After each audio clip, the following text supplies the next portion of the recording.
السلام عليكم ورحمة الله وبركاته. خير ما نبدأ به الكلام. اللهم صل وسلم وبارك عليك يا حبيبي يا رسول الله. أحلى متابعين وأحلى أخوات وحشتوني جدا من الفيديو اللي فات.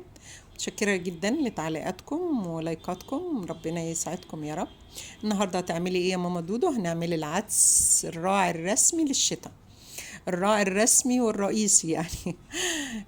انا جبت بقى، هاتي كمية العدس اللي انت عايزاها، يعني هاتي اللي انت على حسب عدد افراد اسرتك اللي انت عايزاه. انا جايبة ربع كيلو بس عدس، وغسلته كويس جدا ونضفته. بعد كده ضفته وضفت عليه الاضافات بتاعتنا اللي هي ايه بقى: كوساية حلوة كده، على حسب الكمية بتاعتي. كوساية، حطيت جزرتين حلوين، بطاطستين صغيرين، طماطمتين، بصلاية كبيرة حلوة، كام فص توم، قرن فلفل أخضر، قرن حامي، كل المكونات اللي انتوا شفتوها دي.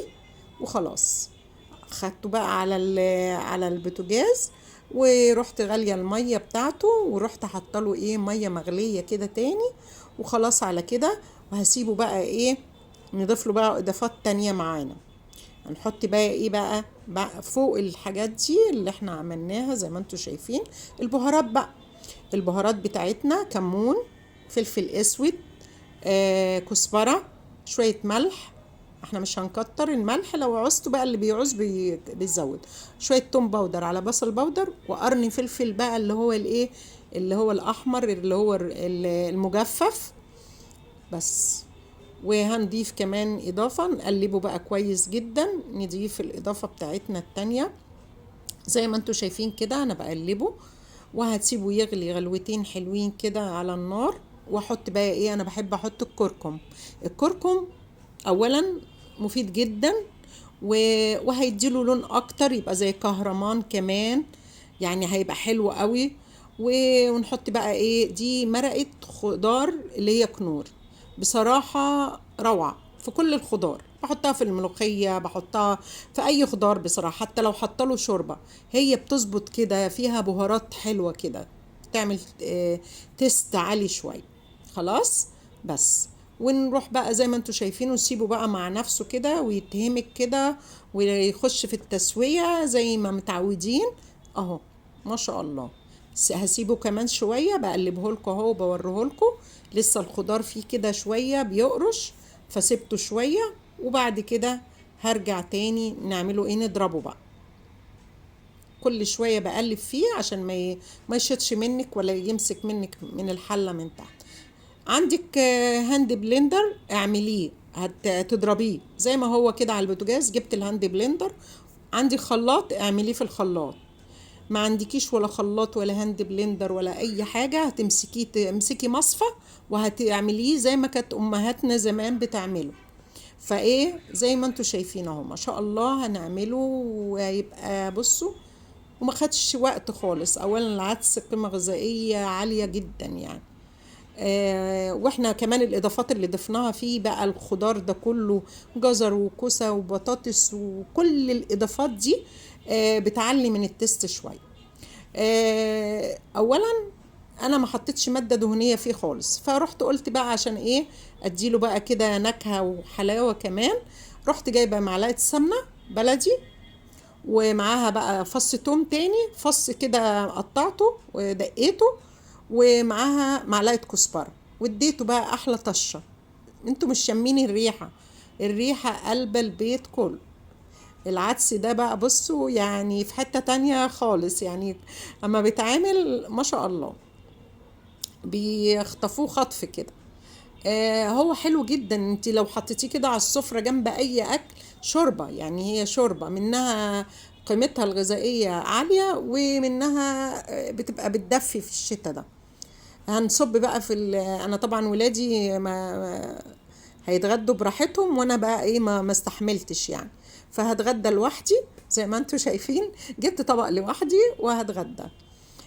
جبت دي البولة، واحط فيها بقى انت عايزة تعمليه بشعرية اعمليه بشعرية. الشعرية سهلة جدا، هتحمريها زي ما بتعمليها للرز، وبعد ما تتحمر تروحي طشها زي طشة الملوخية دي كده في قلب العدس، ياخد غلوتين وتطفي عليها، خلاص بقى بشعرية. انما انا ما عملتوش بصراحة بشعرية، عاملاه سادة خالص. عايزة تاكلي بقى معاه عيش محمص، بصل اخضر بقى، شوية لفت انا عاملاهم اهم في البيت. انا عشان ما باكلش عيش خالص يعني، ما باكلش الا عيش سن. فحطيت ده عيش سن عندي كده، قلت لو خدت شريحة معاه. انما هو بصراحة انا هشربه كده بس، ومع البصل. عايزة اخد شريحة احطها في قلب البتاع خلاص. فبصراحة جميل جدا يعني. عايزة انتي بقى ما شاء الله يعني، اللي عايز يفتي فيه عيش بتجيبي عيش محمص وتفتيه فيه بقى، يا سلام، حاجة روعة كمان. بس انا ما حبيتش بقى ازود تاني بصراحة، لان انا حاسفة العيش شوية يعني، ما باكلش عيش كتير دلوقتي. بس كفاية، لان هو بصراحة يعني كل الدكاترة حتى يقولوا لك كفاية عليكي مج كده هيديكي احلى من اي حاجة. الف هنا وشفا على قلبكم زي ما انتوا شايفين. ومعاه بقى بصل اخضر وشوية المخلل بتوعنا اللي احنا عاملينهم اللفت. بصراحة الشتا كده الخضار فيه جميل بأمانة يعني. يعني الخضار فيه كده بصراحة غير الصيف خالص. كل حاجة بتجيبيها طازة وليها طعم تاني يعني في الشتاء دلوقتي. حتى لو انت عايزة تخزني اي حاجة بتخزنيها دلوقتي برضه. العدس زي ما انتم شايفين، انا مش عايزه اقول لكم بقى فايدته ايه وقيمته الغذائيه عاليه ازاي، والاضافات اللي ضفناها عليه دي بتعلي طبعا جامد، اللي هي الجزر والكوسه والبطاطس تخيلي كل ده في طبق واحد، وما ضفنالهوش ميه. يعني انت ممكن ما تضيفيش ماده دهنيه خالص، انا اللي زودت له حته السمنه دي يعني. انما ممكن من غير الماده الدهنيه دي خالص، يبقى كده ما شاء الله صحي ومفيد. بس انا اسمع ان الدكاتره بيقولوا يعني ان هو مش عارفه ليه بيزود البرد، يعني لو الحد عنده برد بيزود، مش عارفه هل ده صح ولا ايه، ما انا مش عارفه. بس انا باكله بقى في كل الحالات، بناكله بصراحه. هو ده الراعي الرسمي بتاعنا في الشتاء، العدس. هو بنعمله على طول يعني جنب اي اكل. الف هنا وشفا على قلبكم. شكرا لتعليقاتكم الجميلة ولايكاتكم. اللايكات يا جماعة أنا مش عايزة أقول لكم اللايكات بتبقى ناقصة شوية، هي اللي بتعلي الفيديو. ربنا كده إن شاء الله يعلي منكم بإذن الله، وقنواتكم تكبر بإذن الله. نشوف الفيديو مشاهدة أقل حاجة حتى يعني 3 دقايق، عشان الفيديو يعلى كده ويبقى كويس. والسلام عليكم ورحمة الله.